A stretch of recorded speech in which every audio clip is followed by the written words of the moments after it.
Hello, everyone. This is a test to evaluate your understanding of safe intersection crossing. It's straightforward, but valuable for both beginner and experienced drivers. The question is, what is the correct sequence for the vehicles to safely pass through this intersection? Pause the video and write your answer in the comments. Also, you'll have 10 seconds to think it over before the correct answer is revealed.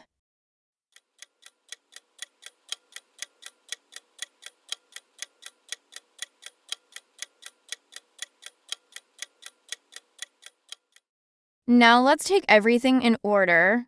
First, identify the type of intersection. Intersections are either controlled, regulated by signs or signals, or uncontrolled, no signs or signals. In this case, the intersection is regulated by two yield signs. What does a yield sign mean?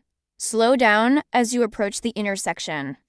Be prepared to stop and yield the right of way to vehicles and pedestrians already in or heading toward the intersection. If traffic conditions require, you must come to a complete stop at the yield sign. Analyzing the scenario, we see that both the red and blue cars must yield to the yellow truck because the yellow truck has the right of way. However, since the blue car is turning left, it must yield to oncoming traffic before completing its turn. The correct answer is number 1. Congratulations if you choose it.